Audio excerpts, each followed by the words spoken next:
Hello, good afternoon সবাইকে। আজকে বাস online এলাম এটাই বলতে যে অনেক ট্রাই করছি লাইফে অনেক কিছু নিয়ে।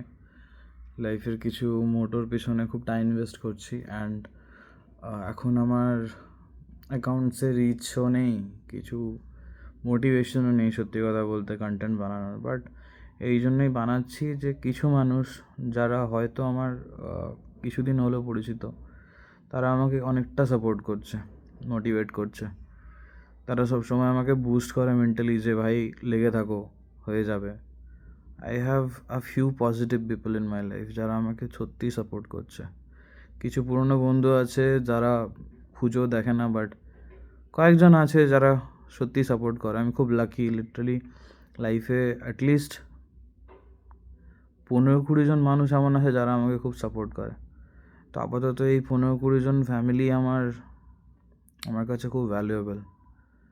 যখন মানুষের খারাপ সময় চলে না, তখন যারা পাশে থাকে তারা সব থেকে বড় হয়। অ্যান্ড আমি কোনো দিন না কারোর সাহায্য চাইনি সেইভাবে, কারণ দরকার পড়েনি জীবনে। কোনো রকম দরকার পড়েনি।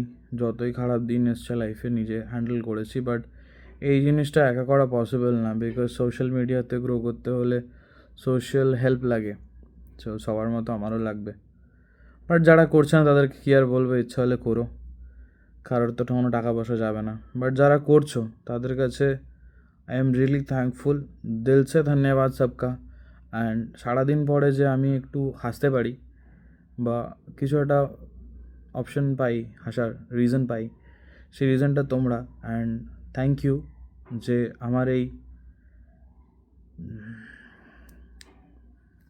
রাস্তাটায় তোমরা সাথে আছো। ওয়ার্ডস পাচ্ছি না বলার জন্য, but I am literally thankful that তোমাদের মতো মানুষ সত্যি দুনিয়াতে এক্সিস্ট করে, যারা নিঃস্বার্থ হয়ে মানুষকে পাশে দাঁড়াতে পারে, মানুষের সাপোর্ট করতে পারে। আমি লাস্ট কিছুদিন প্রচণ্ড মেন্টালি ব্রেকডাউন হয়ে গেছিলাম, বাট দেখলাম যে না, নিজের জন্য নিজেকে লড়তে হবে। আমার বাবা মারা গেছে, বেশ 3 বছর হয়ে গেল। তো এখন আর ধাক্কা মারার জন্য বাবাও বেঁচে নেই, মায়ের কথা আমি খুব একটা শুনি না। যাই হোক, কী করা যাবে, মা হয়তো বলেও না সেরকমভাবে। সে জাস্ট চায় আমি একটা ভালো চাকরি করি আর টুকটাক পয়সা কামাই, যাতে কমফোর্টেবলি লাইফটা চলে যায়। বাট আমার লাইফে কমফর্ট বলে অপশানটা খুব একটা নেই। ছোটোবেলায় যখন প্রথম চাকরি শুরু করি, আজ থেকে 5 বছর আগে, তখন জোম্যাটো করতাম। শীত গ্রীষ্মে বর্ষায় রোদ ঝড় বৃষ্টিতে ঠান্ডায় ঘুরে প্রচুর রাস্তা এদিক থেকে ওদিক গাড়ি নিয়ে দৌড়াচ্ছি, অনেক রিস্ক থাকে। কখনো খেতে পারি, কখনো খেতে পারিনি, এই অবস্থাও প্রচুর মেহনত করে গেছি যাতে মাসে অ্যাটলিস্ট 5-6 হাজার টাকার মুখ দেখতে পারি। ছোট ছোট কিছু শখ, যেমন একটা ছোট ফোন অ্যাটলিস্ট। তখনকার টাইমে আমার কাছে 20,000 টাকার একটা ফোনও অনেক ছিল। বাস্তব এটা, আমি কোনোদিন ভাবিনি যে আজকের এই জায়গায় এসে আমি দাঁড়াবো। আজকে আমার ইনস্টাগ্রাম প্রোফাইল বা ফেসবুক প্রোফাইল ঘাটলে লোকে দেখতে পাবে আমার কাছে কত কিছু আছে। সবাই দেখতে পাবে, কাউকে দেখানোর জন্য নয় এগুলো, বাস সেলফ স্যাটিসফ্যাকশনের জন্য নিজে অ্যাচিভ করার চেষ্টা করেছি। কোনোদিন ভাবিও নি যে এত দূর যাবে, এত কিছু হবে। হয়তো ভবিষ্যতে আরও ভালো কিছু হবে, বাস ভাবি যে ভালো হবে। অ্যান্ড আমি ঠাকুরের সামনে যখন দাঁড়াই তখন একটাই জিনিস বলি যে ঠাকুর সবার ভালো করো, আমারও ভালো করো। তো আমার ভালো হয়েছে এখনও পর্যন্ত। আমি একটু রেগে যাই ছোটো ছোটো জিনিসে, কিন্তু যদি সামনে মানুষটা অন্যায় না করে, আমি বিনা কারণে রাগ করি না।